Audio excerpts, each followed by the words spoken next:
Bueno, buenas noches a todos.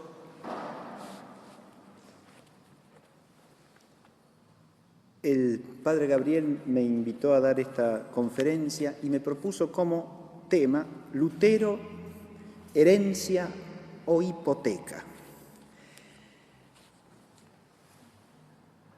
Y me parece una disyuntiva sumamente adecuada, porque uno podría preguntarse a cuento de qué considerar el tema de Lutero.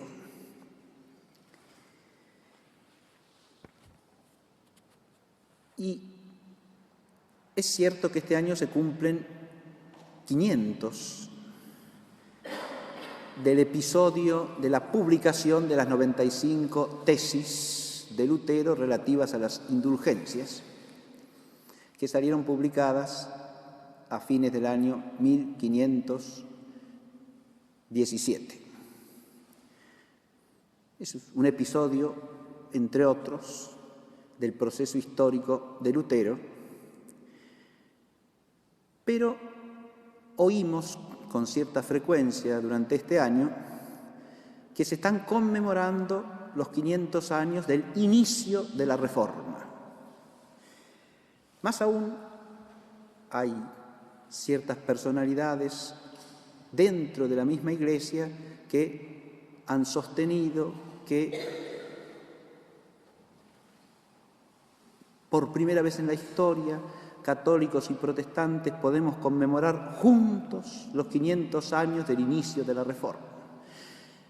Esa expresión plantea dificultades, por lo menos desde dos puntos de vista. Uno, ¿qué quiere decir conmemorar juntos? Pero lo otro, lo más grave y en lo que quiero hacer hincapié, es la expresión inicio de la Reforma. Porque esa expresión, si uno la entiende adecuadamente, es imposible que la digan en el mismo sentido un católico y un protestante.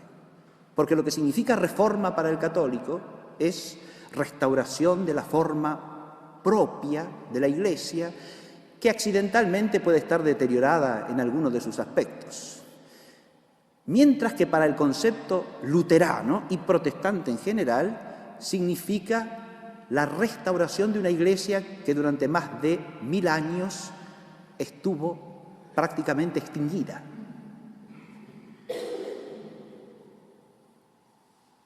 Y usar un término equívoco para generar la ilusión de una coincidencia es algo por lo menos intelectualmente deshonesto.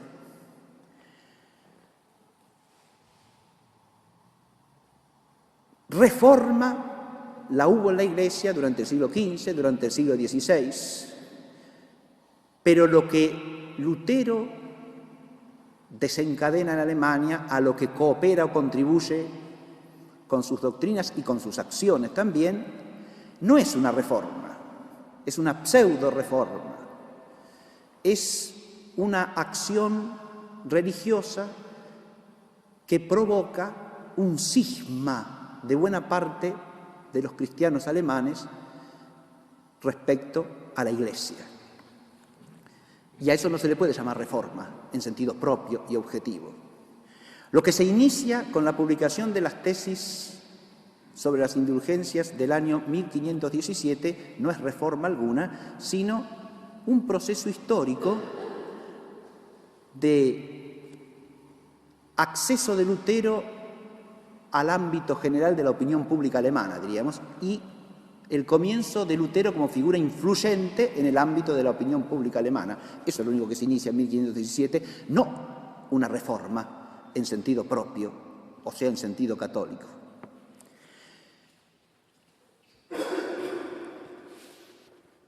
Cuando digo esto, estoy partiendo de algo que para cualquier cristiano católico es evidente.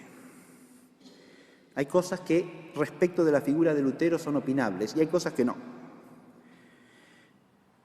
Y que Lutero incurrió en herejía y en cisma es algo que no es opinable, es una verdad indubitable. Lutero incurrió en estos dos graves pecados, de la herejía y del cisma. El primero, recordemos, es pecado contra la fe y desuso grave. El segundo es pecado contra la caridad, porque suprime la unidad vital de la Iglesia, atenta contra la unidad vital de la Iglesia. Para profundizar esto que estoy diciendo, los remito a las cuestiones correspondientes de la segunda en la Suma de Teología de Santo Tomás de Aquino. Hay en Lutero, a su vez, un tercer pecado gravísimo, que es el pecado de soberbia, que cualquiera que conozca mínimamente la biografía de Lutero ve aparecer por todas partes.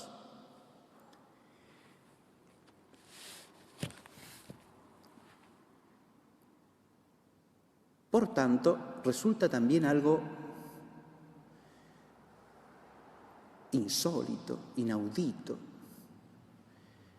y un contrasentido manifiesto pretender que Lutero pueda ser propuesto como una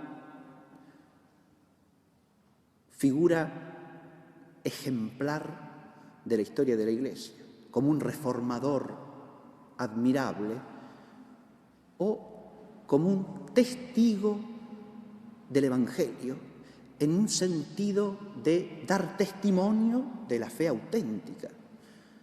¿Cómo puede presentarse bajo tal aspecto o bajo tal condición a un hombre que no solo enseñó herejías gravísimas, a sabiendas, es decir, en herejía formal, ¿no es cierto?, a sabiendas de que eran condenados esos errores por el magisterio de la Iglesia, que promovió un cisma gravísimo que sigue hiriendo hoy día al cuerpo de Cristo, que es la Iglesia, y que además manifiesta a lo largo de toda su vida una actitud de soberbia tan desmesurada que no puede dejar de chocar no ya a ningún cristiano, yo digo a ninguna persona con un mínimo sentido de la virtud aún natural de la templanza. Yo voy a empezar leyendo unos breves textos de Lutero para ejemplificar desde sus propias palabras y desde su propio modo de hablar este panorama inicial acerca de su figura que he trazado recién.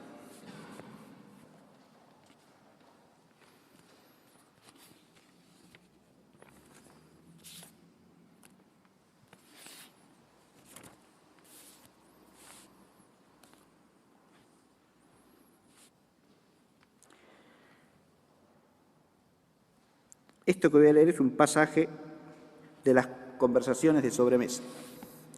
Y dice así: nuestro Evangelio, el de él quiere decir, y de los que lo siguen a él, ha producido, gracias a Dios, muchas y grandes cosas, porque antes nadie sabía lo que es el Evangelio, lo que es Cristo, lo que es el bautismo, la confesión, el sacramento, la fe, el Espíritu, la carne, las buenas obras, los 10 mandamientos, el Padre Nuestro, lo que es la oración, el sufrimiento, la consolación, lo que es la autoridad civil, el matrimonio, lo que son los padres, los hijos, los señores, los siervos, lo que es la mujer, la doncella, el demonio, los ángeles, el mundo, la vida, la muerte, el pecado, el derecho, el perdón de los pecados, lo que es Dios, lo que es el obispo, el párroco, la iglesia, lo que es el cristiano, lo que es la cruz. En suma, nada sabíamos de lo que un cristiano debe saber. Todo estaba oscurecido y oprimido por los asnos del Papa. Y agrega el autor de este texto del que estoy leyendo la cita, que es el padre Ricardo García Villoslada, en su biografía de Lutero, hasta que el doctor Martín enseñó al mundo a creer, a vivir, a orar, a sufrir y a morir. Si uno oye estas palabras, no puede menos de experimentar un estremecimiento, un sacudón violento, diría yo, ¿no? Porque ¿se puede decir semejante disparate? Antes de mí, antes de que apareciese yo, nadie sabía nada. Hay una desmesura, una hibris, diría el griego antiguo, ¿no? Una falta del sentido de la proporción de las cosas que aún humanamente choca, no digamos ya cristianamente, con lo que esto implica hasta de blasfemo, porque hablar de que en la Iglesia de Dios, antes de que apareciese Él, nadie sabía nada ni nada, es de alguna manera insultar a Dios.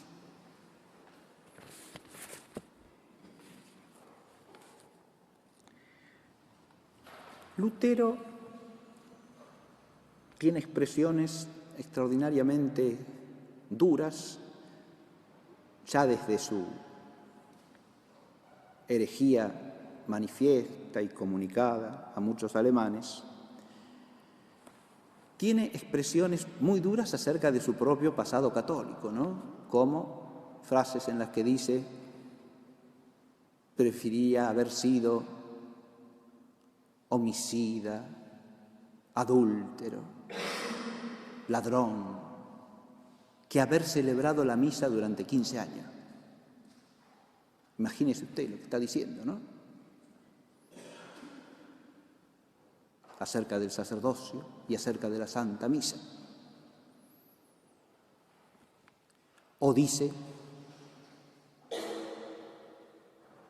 nunca he pretendido ser un monje santo. En realidad, pretender eso sería lo mismo que pretender ser un ladrón honesto o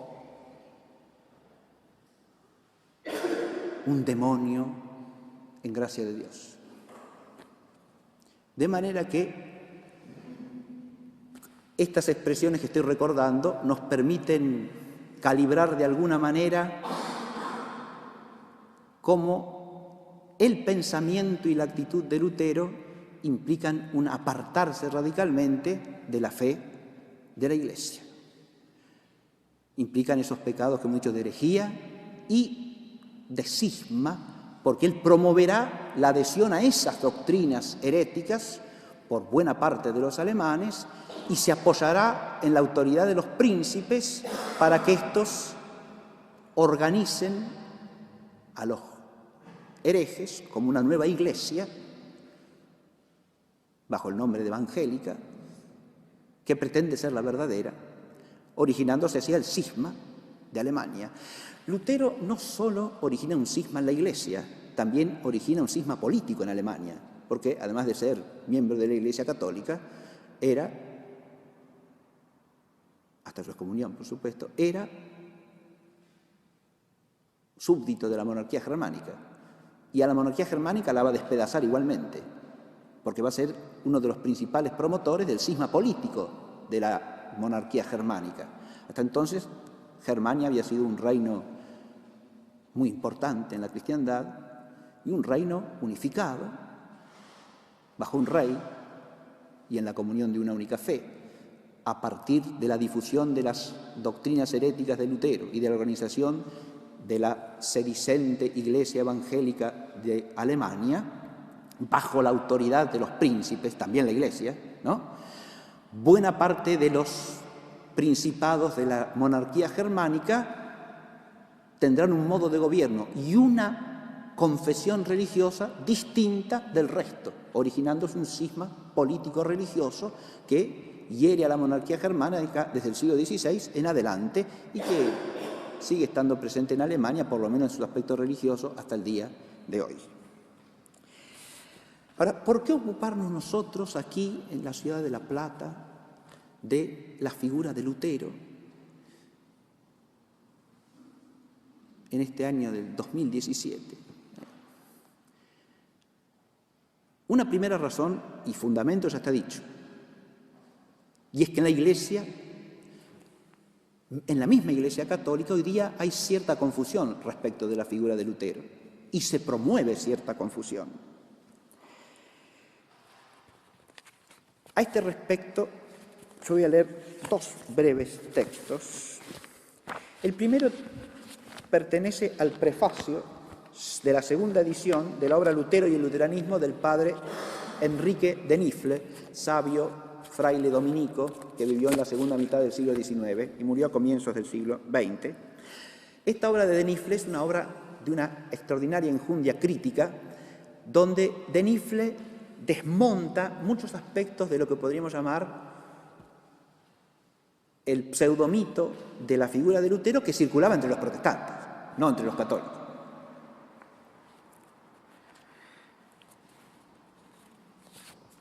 Y dice así de Nifle: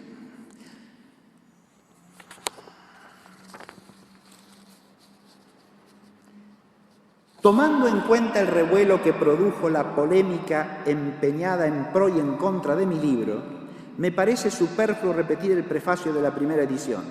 No es poco haber conseguido finalmente que con toda franqueza se haya puesto en claro que en la banda protestante se ha observado una conducta muy diferente con Lutero y con su figura histórica que con respecto a la Iglesia católica, y aún con respecto al mismo Cristo y al cristianismo, y que desde las alturas de la ciencia se haya formulado la correspondiente protesta contra semejante proceder.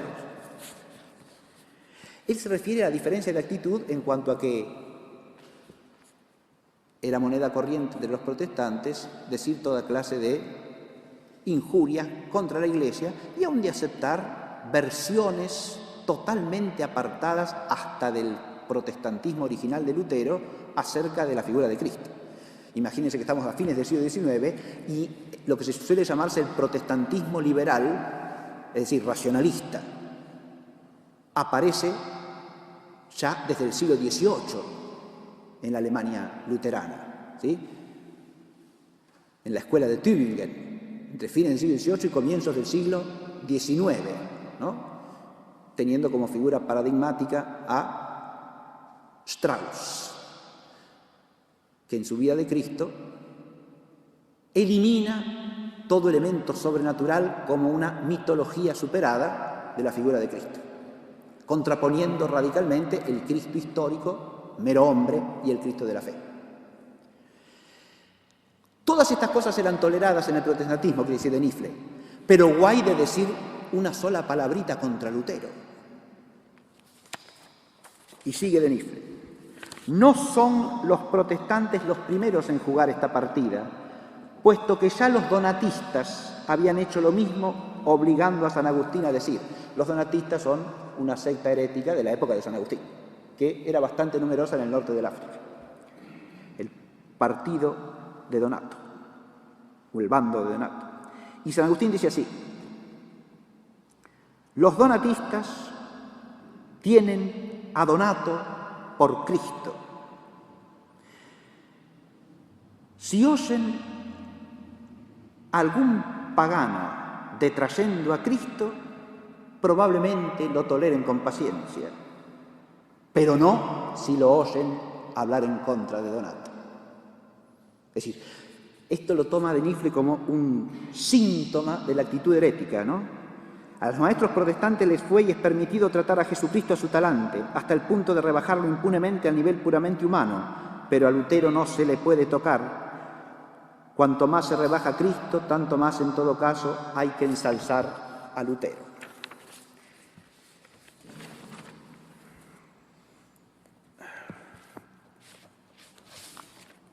Varias décadas después, esta obra del padre de Nifle es de comienzo del siglo XX. Varias décadas después nos encontramos con un texto del padre García Villoslada, que cité hace un momentito, que dice así, en una obra que se publicó en la década de los 80, esta biografía de García Villoslada. Y dice esto García Villoslada: a muchos católicos odiernos, de hoy día, ¿no?, poco amigos de la pública confesionalidad, Lutero les cae en gracia, se les hace simpático y no dudan en encomiarlo aunque no hayan leído una página de sus escritos. Cualquier libro o artículo de revista que ponga sobre las nubes su profunda religiosidad, tamborilee su protesta irada contra los abusos y desórdenes de la Iglesia e incluso canonice su ortodoxia dogmática, es leído con entusiasmo y aplaudido en todas partes.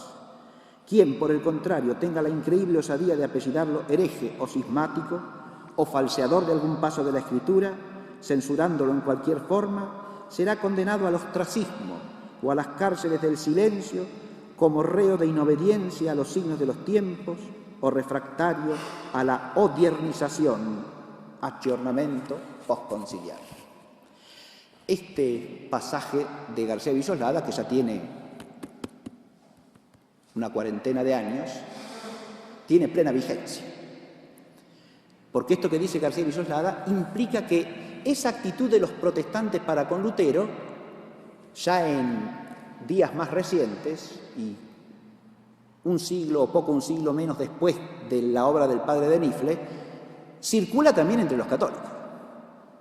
Ahí tenemos un arco histórico que hay que medir, trazar, deslindar qué es lo que ha pasado en el ínterin, porque la actitud de los protestantes respecto de Lutero viene a establecerse también en parte de los católicos, que consideran la figura de Lutero como algo intocable. Usted puede hablar mal de cualquier cosa que sea perteneciente a la tradición católica. Y si habla mal del Concilio de Trento, está fenómeno. Pero guay de decir algo contra Lutero. Es un hombre extraordinario, una figura religiosa inmensa. García Villoslada también es un resumen de las biografías católicas sobre Lutero, desde las primeras hasta el siglo XX. Y en el siglo XX traza un itinerario que es muy interesante recorrer, desde la obra del padre de Nifle, que es de comienzos del siglo, hasta esta biografía que él escribe, y en intermedia existe una biografía que es la de Lorz, Joseph Lorz, sacerdote jesuita. Y la biografía de Lorz pertenece a este mundo de ideas que acaba de reseñar aquí García Villoslada, como una suerte de exaltación ideológica de la figura de Lutero, a suerte de modelo de reformador y de modelo de figura religiosa, un hombre profundamente religioso, centrado en Dios, centrado en Cristo. Es decir, hay todo un elogio de la figura de Lutero y una exaltación de la figura de Lutero, totalmente unilateral. Sí, se reconoce que ha cometido herejías, que sostuvo alguna doctrina herética, que se equivocó en algo, pero la intencionalidad es destacarlo como una figura positiva, eminentemente benéfica para la historia del cristianismo. Adviértase que eso presupone hasta vulnerar el sentido mismo de la fe, ¿no? Porque no se puede presentar como figura benéfica sin más a una figura que está básicamente caracterizada por su carácter de hereje y de cismático. Que esos términos se eviten no es casual. Se los evita porque se los evita como categorías teológicas, y se los evita como categorías teológicas porque no se quiere evitar el concepto mismo de faltas graves contra la fe y contra la caridad. Eso implica una pérdida de sentido de fe y de sentido cristiano de la realidad y del mundo, porque implica acusar como faltas graves cuestiones meramente humanas, cuando las faltas gravísimas contra las virtudes teologales o contra las virtudes cristianas sobrenaturales como la templanza y la humildad cristiana se consideran nimias o cosas que hay que pasar por alto.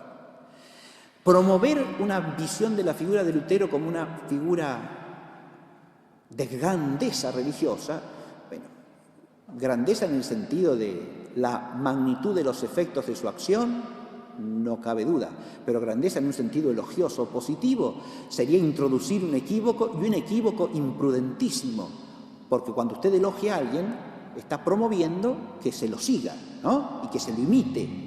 ¿Y en qué hay que imitar a Lutero?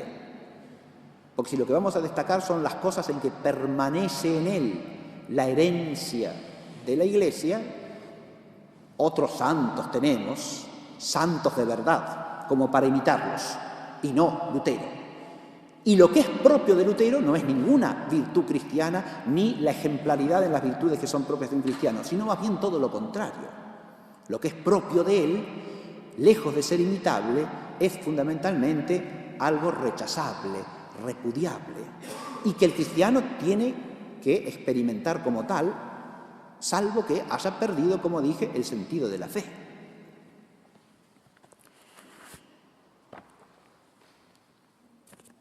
Cuando se hace hincapié en que Lutero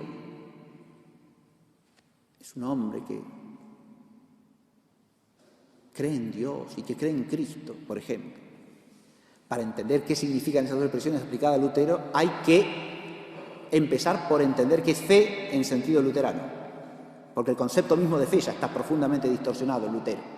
Ustedes saben que Lutero concibe la fe como fe puramente fiducial, o sea, confianza ilimitada en la misericordia de Dios. Algo que es propio exclusivamente de la voluntad, que consiste en confiar, y confiar ciegamente. Y a eso se une la obediencia ciega. Y sí, punto. Eso, o sea que la fe tampoco es la fe de la fe cristiana. Pero cuando se dice eso, se pasa por alto el hecho sencillísimo que precisamente el pecado de herejía no es propio del pagano, sino propio del cristiano, obviamente, ¿no? Eso, si ustedes leen la cuestión de Santo Tomás, que les mencioné hace un rato, que en el caso de la herejía es la cuestión 11, si mal no recuerdo, de la segunda, si ustedes leen esa cuestión, precisamente lo que Santo Tomás explica es que la herejía específicamente es pecado del que admite a Cristo, obviamente, reconoce a Cristo, pero se aparta de las enseñanzas dogmáticas de Cristo. Si no, no sería hereje, si no sería un gentil, un pagano, un incrédulo, no un hereje. Entonces, aprovechando la falta de conceptos, a veces se habla de una manera que presupone esa falta y que introduce maneras de pensar superficiales, pero que terminan en el fondo siendo dañinas, siendo dañosas, precisamente para la vida cristiana. ¿Por qué? Porque están introduciendo como figura ejemplar o como figura admirable o como figura digna de recordación a una figura caracterizada primariamente por la condición de hereje, de cismático y cuya personalidad moral está toda ella atravesada por una soberbia casi sin límites. Y quien quiera ser cristiano no puede pretender que esos males son algo a imitar, ¿no? Me parece que eso es obvio.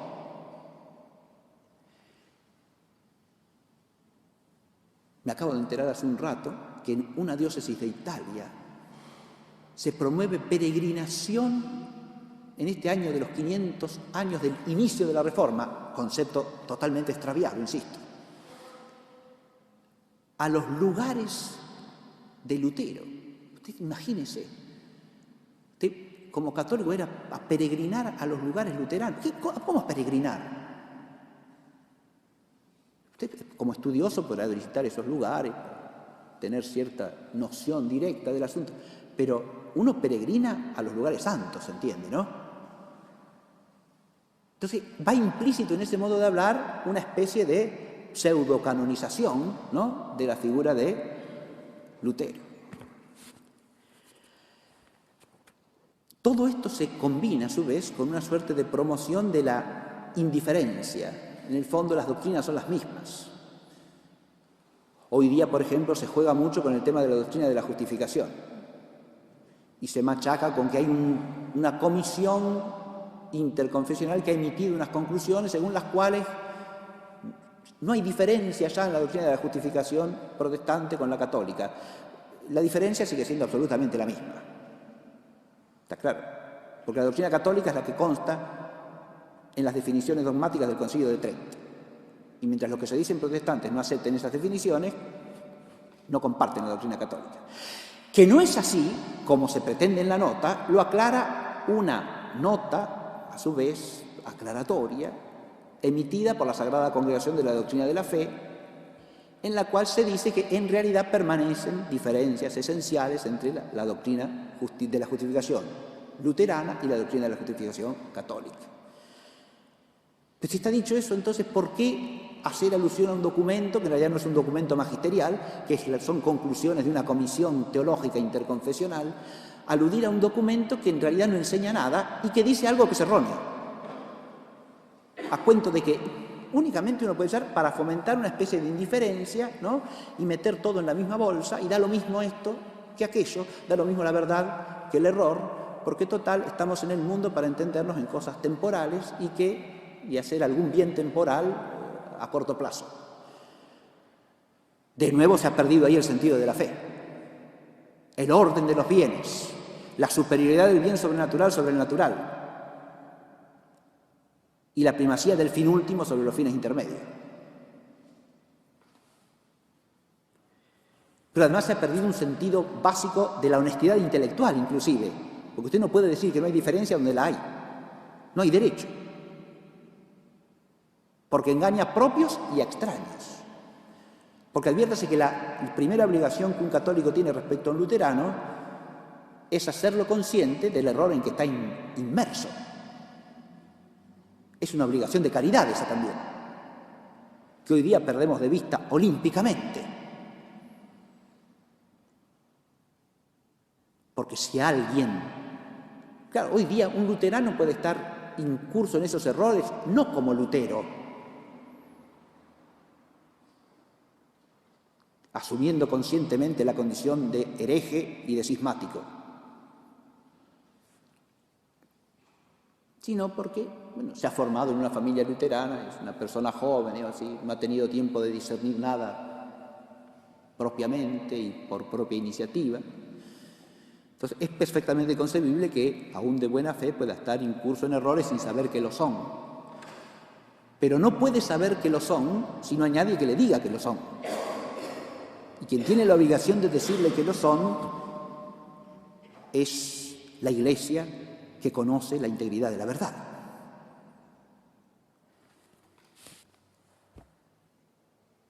El panorama que he trazado inicialmente de la figura de Lutero me lleva ahora a plantear un nuevo motivo de por qué ocuparnos de Lutero aquí. La primera razón ya queda expuesta. Es esta especie de confusionismo del que me parece necesario desprenderse y respecto al cual me parece necesario también adquirir un discernimiento lo más lúcido posible. Pero hay otra razón. Esta otra razón tiene que ver con lo siguiente. Lutero y el luteranismo como confesión religiosa son algo casi exclusivamente germánico y escandinavo. ¿Qué quiero decir con esto? Las llamadas iglesias evangélicas luteranas, desde un punto de vista histórico, se reducen a la de Alemania y a la de los reinos escandinavos, ¿verdad? Dinamarca y Noruega y Suecia. Son los ámbitos de difusión del protestantismo. Después en otros países ha habido luteranos, pero minoritariamente. Podría parecer que nosotros no tenemos para qué ocuparnos de Lutero, y en cierto aspecto eso es cierto. Podríamos estar hablando de personalidades de nuestra propia historia y tradición religiosa mucho más nobles y eminentes que Lutero, y que tienen que ver con nuestra historia y con nuestra tradición hispano-católica. Lutero a nosotros nos queda por de fuera, pero en realidad no es así. Y no es así, ¿por qué? Porque si bien el luteranismo como confesión está restringido a cierto ámbito preciso, y cuando digo Alemania, no digo toda Alemania, porque Alemania ya desde el origen del cisma y durante siglos y hasta el día de hoy ha permanecido más bien mitad y mitad, ¿sí? No es una nación enteramente luterana, nunca lo ha sido.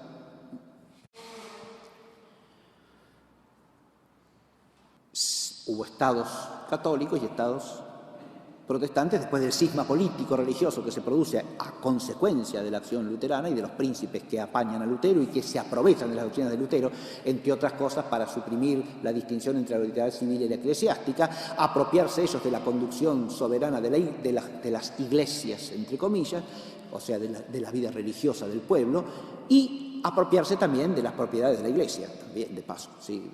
Que no es una cosa menor en la Germania de esa época, ni en ninguna parte. Eso mismo pasará en el cisma inglés, ¿no? La apropiación de los bienes monásticos ya bajo Enrique VIII creará una clase con intereses adquiridos para la cual será absolutamente inadmisible la reversión al catolicismo, ¿no? Y eso pasa también en todos los estados protestantes de Alemania. Pero ahí entraríamos en el proceso histórico, que sería inagotable y no es tema de esta conferencia tampoco, pero yo los insto a estudiar un poco el proceso histórico de lo que se llama la herejía y el cisma luterano, ¿no? En la Alemania del siglo XVI. Porque es un proceso complejísimo y muy interesante y muy ilustrativo también para la actualidad, porque siendo Lutero no un reformador, sino un hereje, una de las causas, podemos decir, de la difusión del luteranismo en Alemania y del entusiasmo parcial por Lutero en ciertos sectores de la población, va a ser que se va a cubrir con el manto de la Reforma. Fíjate, la Reforma eclesiástica era un tema que ya llevaba un siglo, por lo menos, en la época en que Lutero publica sus 95 tesis, y que había dado frutos muy buenos tanto fuera de Alemania como incluso en la propia Alemania. Él era fraile en una congregación agustina reformada, que era la reforma profunda de la vida religiosa, dentro de la zona religiosa, había sido uno de los frutos de la Reforma católica a lo largo del siglo XV. Y la causa de la Reforma era popular. Cuando Lutero se reviste de reformador, cosa que no era, insisto, sobre eso habría muchas cosas que explicar, es un reformista, es un ideólogo de que hay que hacer la reforma, pero no es un reformador, ni lo puede ser. Más aún, muchas de sus diatribas van contra el espíritu de reforma.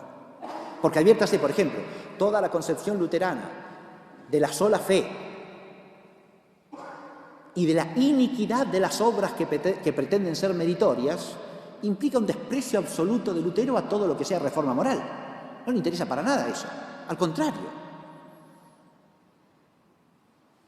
Cuanto más pecadores sean, mejor, porque están más cerca de la confianza en la misericordia de Dios. Entonces, presentar a Lutero como un hombre que está preocupado porque la Iglesia sea mejor en sus costumbres, eso es un dislate.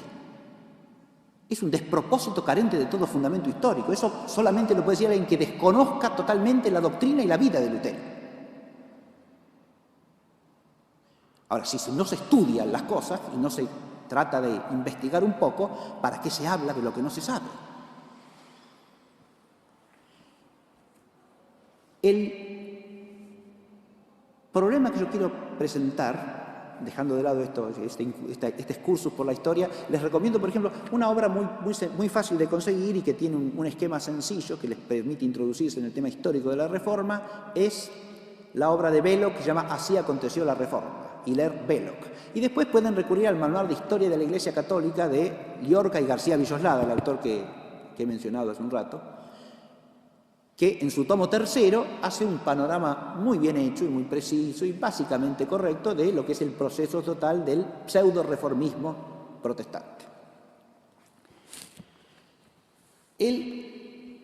Eso simplemente como una bibliografía básica, ¿no?, para introducirse un poco en el asunto.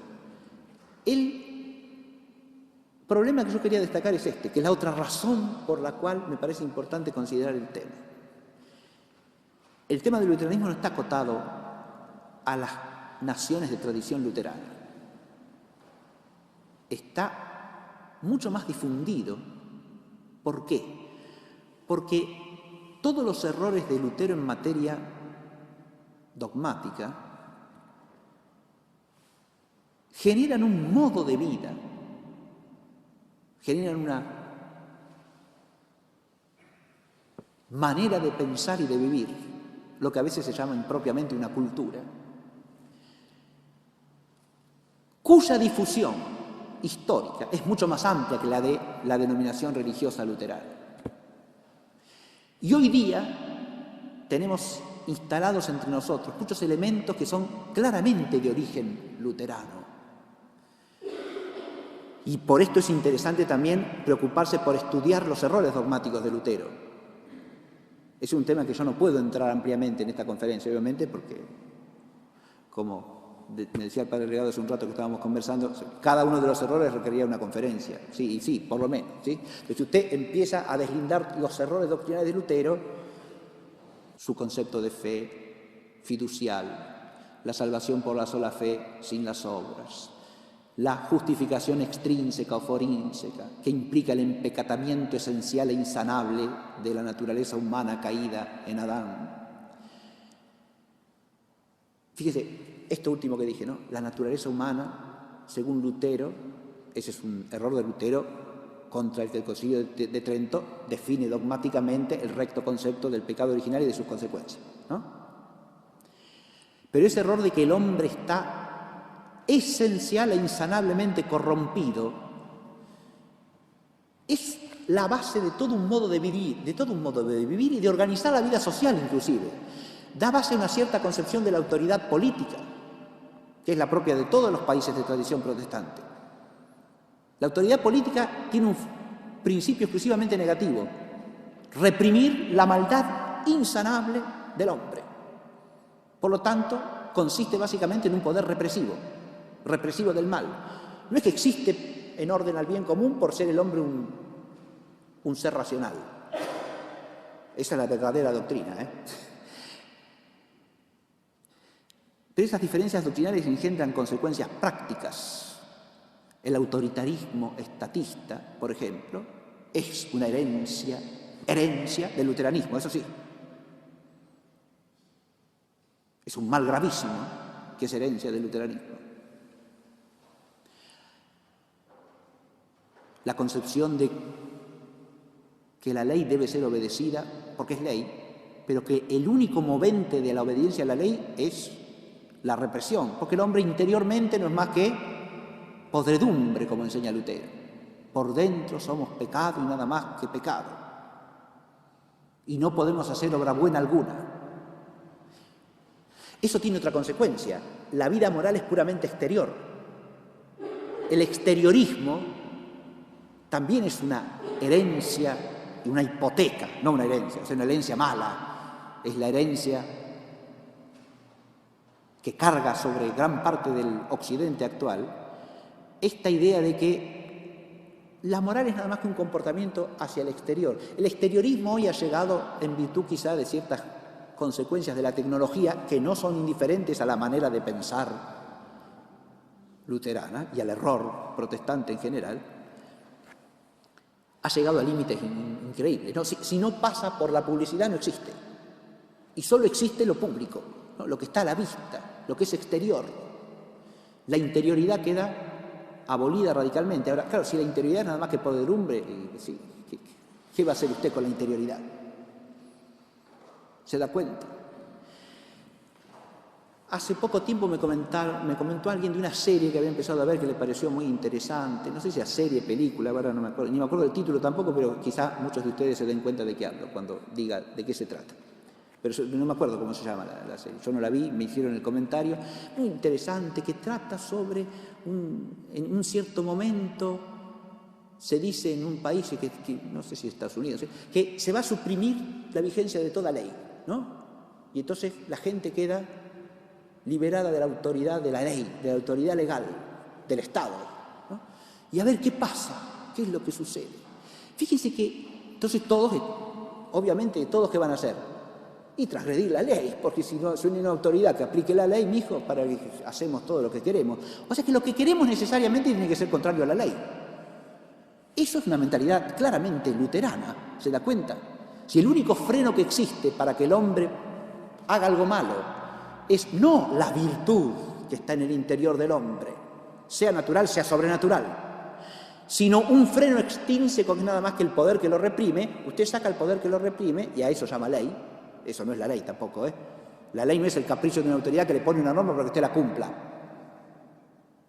Eso es otro error que viene del voluntarismo luterano y de la concepción de que la ley es lo que manda el que tiene la autoridad. No, señor. La ley no es lo que manda el que tiene la autoridad. La ley es un acto de la autoridad, pero por definición es un acto de la recta razón, de la sabiduría, en orden al bien común y justo el precepto, porque si no, no es ley, sino apariencia de ley. Y puede ser hasta anti-ley, porque no ordena, sino desordena. Fíjense que ahí estoy hablando de temas jurídicos, políticos, que nos envuelven hoy día amplísimamente, ¿no? Claro, ¿y qué tiene que ver con el luteranismo? Muchísimo. Porque los errores dogmáticos del luteranismo están en la raíz de muchas de esas mentalidades que hoy día circulan como moneda corriente y que nos parecen que son lo único razonable. Claro que entre el luteranismo y el modo en que estas mentalidades tienen hoy día ha pasado agua, ha corrido algo. No es lo mismo exactamente, no, exactamente lo mismo no es. Eso uno lo detecta fácilmente cuando confronta ciertas declaraciones de Lutero, ¿no?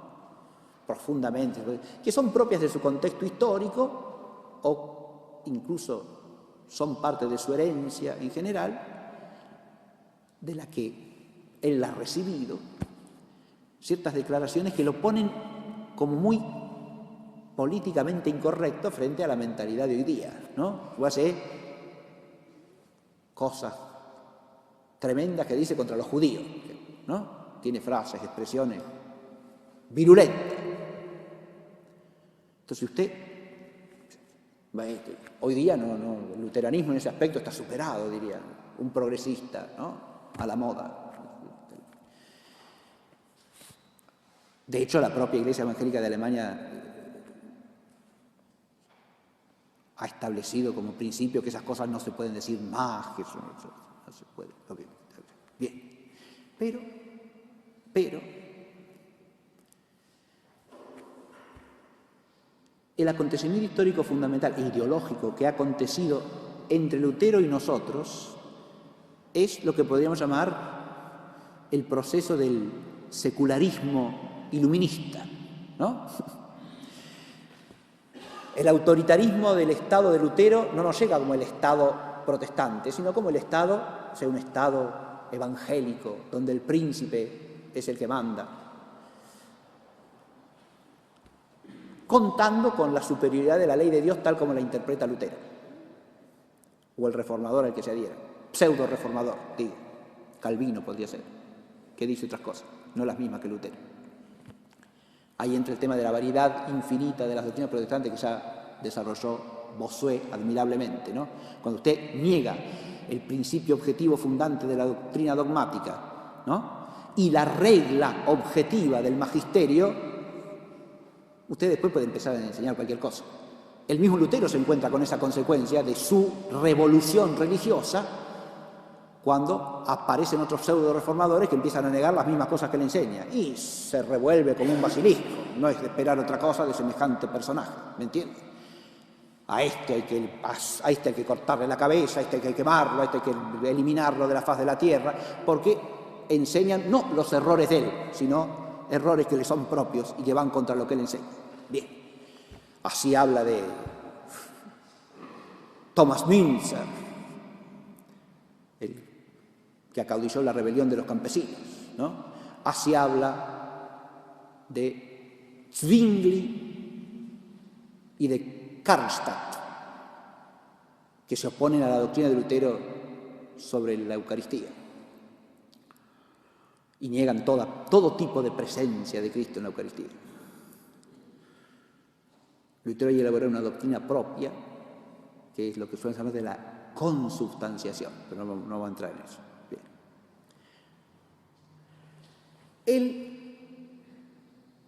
El asunto que yo quiero destacar es que hay una transformación secularista, inmanentista, sí. Pero este es un tema muy importante. La oposición entre protestantismo e iluminismo es una oposición real. Hay elementos en los que son antitéticos. Uno puede decir, el luteranismo es la exaltación de la sola fe y el desprecio visceral de la racionalidad. Claro, es así. La razón es la gran prostituta del demonio, según Lutero. A la razón hay que echarla, hay que suprimirla de la vida del cristiano. Por la razón entra la infidelidad. No se puede ser creyente y esforzarse por el cultivo de la razón al mismo tiempo. Ahí crea Lutero una antítesis que es una hipoteca terrorífica que pesa hoy, hasta el día de hoy sobre nosotros. La contraposición excluyente de fe y razón, totalmente opuesta a la tradición cristiana y a la tradición de los santos padres de la Iglesia y a la Escritura, opuesta a la fe.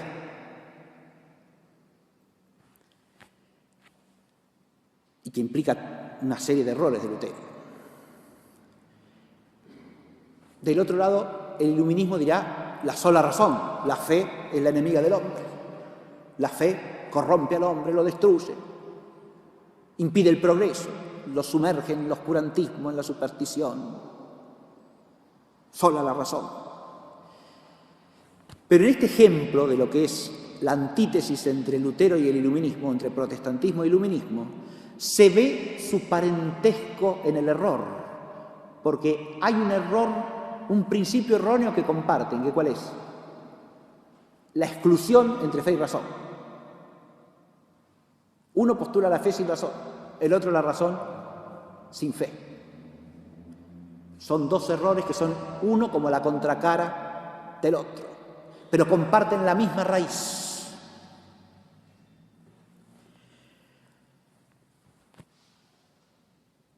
Si uno advierte la cantidad de discursos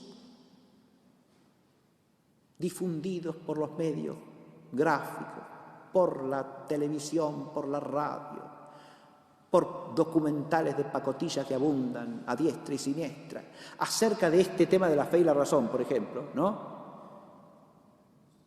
La cantidad de expresiones que reflejan una supina ignorancia acerca de la historia, de la ciencia, de la filosofía, de la teología, de la cultura en general, pero que respiran siempre el mismo principio: la fe, enemiga de la razón, o la razón, enemiga de la fe.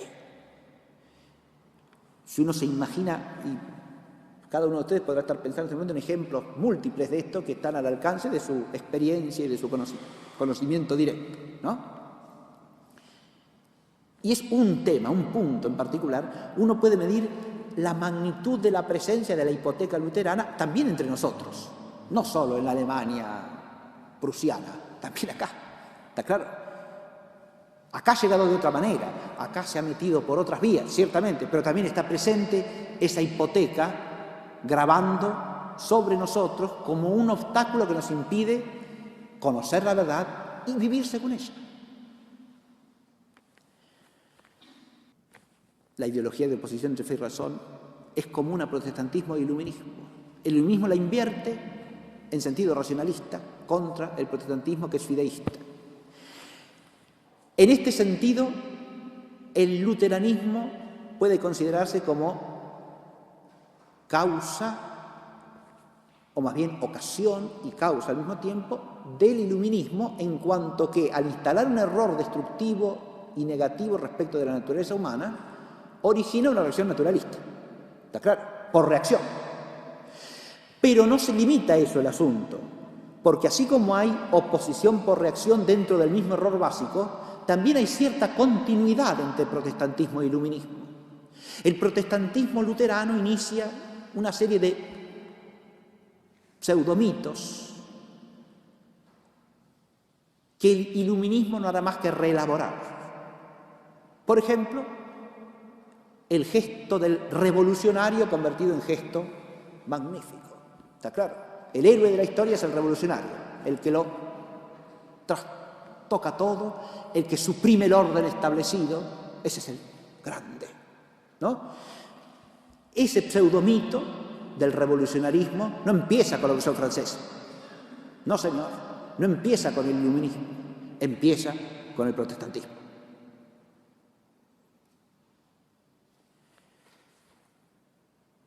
El desprecio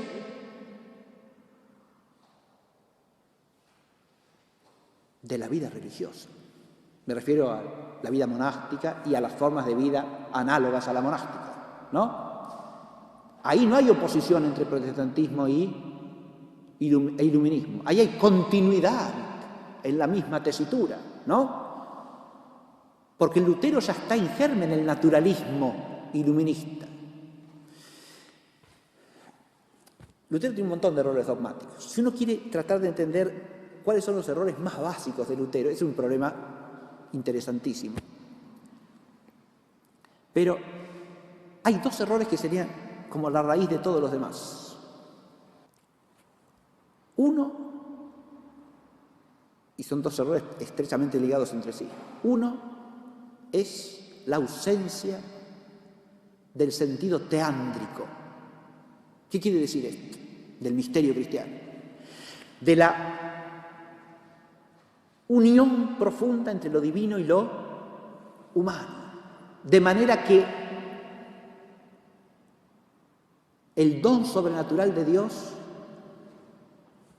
transforma, transfigura, eleva, planifica la naturaleza. Lutero suprime el teandrismo. Y eso tiene como correlato una tendencia claramente nestoriana en Lutero.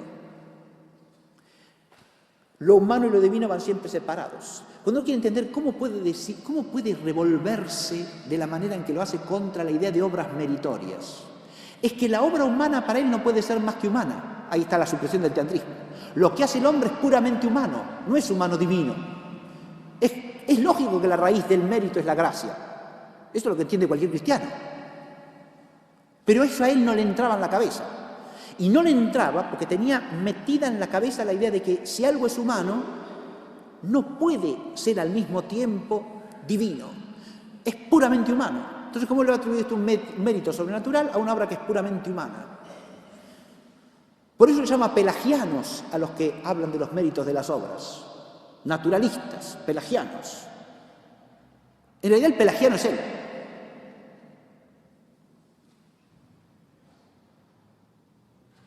Porque precisamente el error del pelagianismo está en no entender el teandrismo, es decir, no entender la comunicación divino-humana y la transfiguración de lo humano por la energía divina, de la gracia.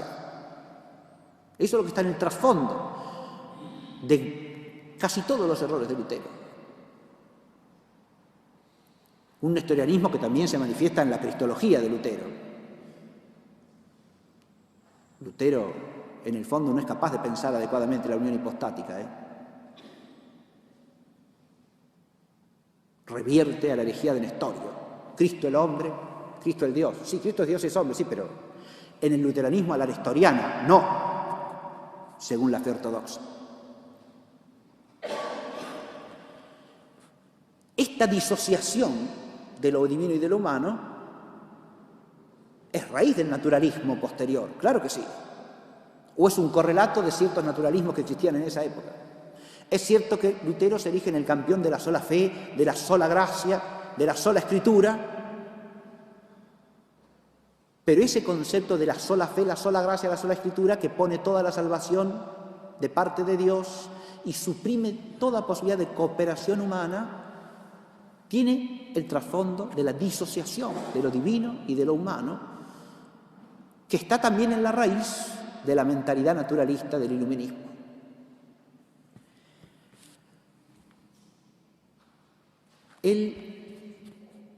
Fíjese, no de casualidad, el error de Nestorio, la historia de los dogmas y de las herejías es importante porque se recurre bajo distintas formas a lo largo de la historia de la Iglesia. Al nestorianismo le sigue como error opuesto el monofisismo, ¿no? Y de hecho, el luteranismo termina siendo una suerte de monofisismo de la sola gracia, la sola fe, la sola escritura, mientras que él, se absorbe lo humano en lo divino, ¿no? Lo humano queda contrapuesto como algo sin valor sobrenatural alguno. Eso de rebote genera el secularismo, porque si el hombre con sus energías humanas no se puede ocupar de las cosas sobrenaturales, ¿a qué se tendrá que dedicar? A las cosas del tiempo. Y el secularismo ya está metido en la raíz del luteranismo. Y en ese sentido también el iluminismo es continuidad del protestantismo. No del catolicismo, del protestantismo. Porque si usted no puede hacer nada de valor sobrenatural, su actividad ¿a qué se dedicará? Y a las cosas del mundo, claro.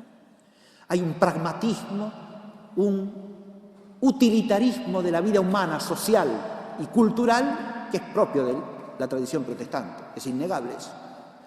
Y eso a su vez se convierte ideológicamente en la deformación de la historia en un gran mérito. Son los países más avanzados en la tecnología, en la técnica. Y claro, sí, se ocupan de lo inferior, lógico. Y se ocupan de lo inferior porque de lo superior el hombre no se puede ocupar. Adviértase, yo estoy tratando de mostrarles con distintos temas cómo, para entender profundamente ciertos procesos históricos, hay que partir de cuestiones que son dogmáticas, doctrinales. De modo que sin una cultura, cierta cultura teológica, esos procesos históricos no se pueden entender en modo alguno. No se puede entender el trasfondo último que tiene y la raíz espiritual que tiene. Si usted, cuando yo hablo del secularismo, fíjense, usted no puede hacer nada meritorio en el orden sobrenatural, no puede entender nada de las cosas de Dios. Si trata de entenderlas, se aparta de Dios. Porque pierde la fe, y la fe es lo único que salva. Entonces su inteligencia, su actividad, ¿a qué la va a dedicar? A las cosas meramente humanas. Ahí ya tiene el naturalismo y el secularismo iluminista en ciernes, ¿está claro? En las entrañas mismas del protestantismo. Eso también es parte de la hipoteca luterana.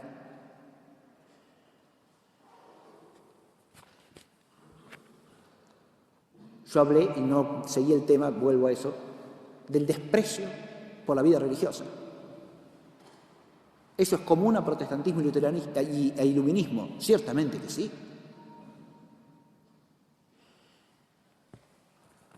Tanto el pensamiento de Lutero como el pensamiento del iluminismo entienden que el hombre tiene que obrar solo según la naturaleza.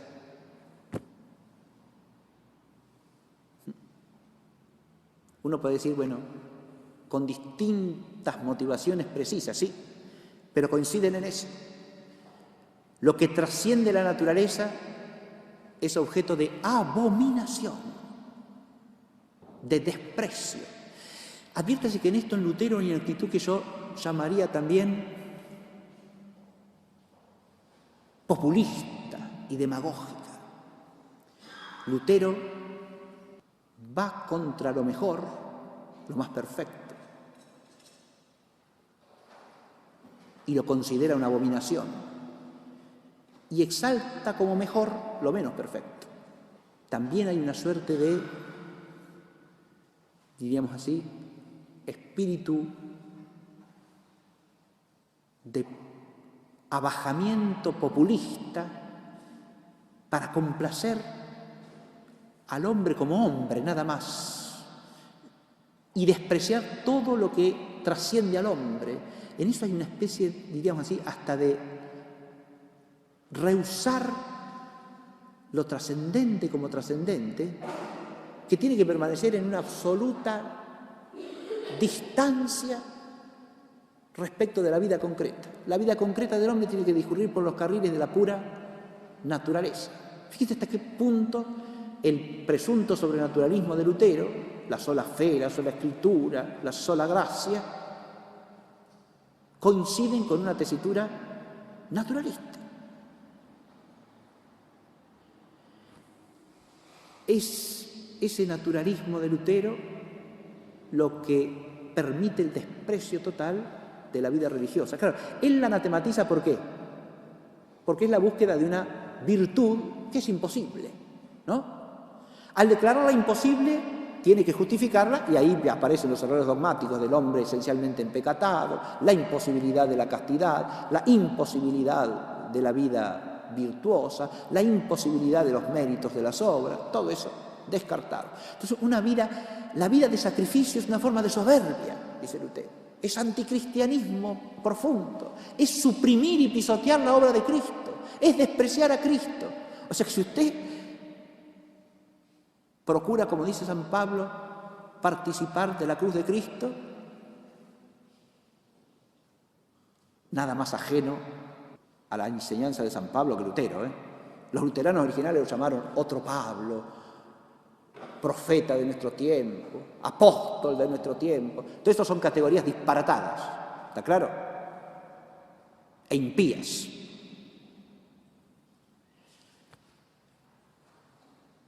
Si uno procura vivir el misterio de la cruz de Cristo voluntariamente, siguiendo los consejos de perfección de Cristo mismo, es anticristiano, según Lutero. ¿Se da cuenta? ¿Por qué? Porque pisotea la obra de la cruz de Cristo, que es lo único que salva. ¿Qué es lo que está diciendo este hombre? Aparentemente está defendiendo la eficacia del misterio de Cristo crucificado. ¿Y alguien no lo enseñaba en la Iglesia en la época de Lutero eso? La Iglesia católica ha creído otra cosa a lo largo de los siglos. Que toda la gracia redentora viene de la cruz de Cristo. Eso no lo tenía que descubrir Lutero, no, de ninguna manera, no, para nada de nada.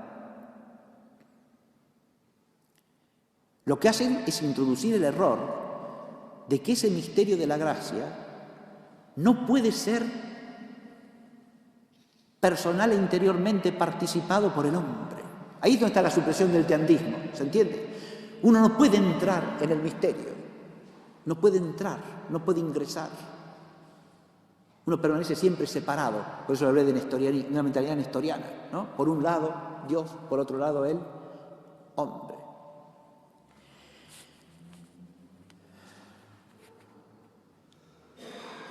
Una sola cosa más y digo para terminar.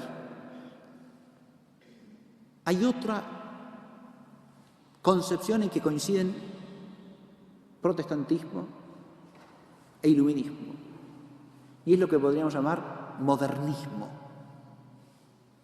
¿A qué me refiero con esto? Es la idea de que recién ahora con nosotros empieza el auténtico bien de la humanidad. Yo de entrada cité el texto de Lutero: antes de mí no se sabía nada. Imagínese usted. La historia auténtica empieza ahora, conmigo.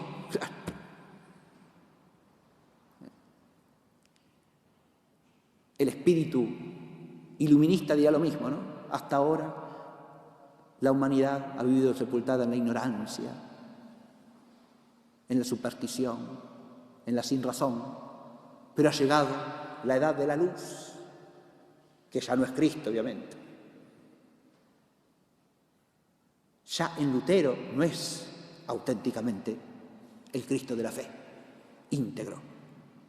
Pero acá ya, explícitamente, esa luz no es Cristo, es la sola razón humana. Pero la visión modernista permanece. Ahora empieza la verdadera historia.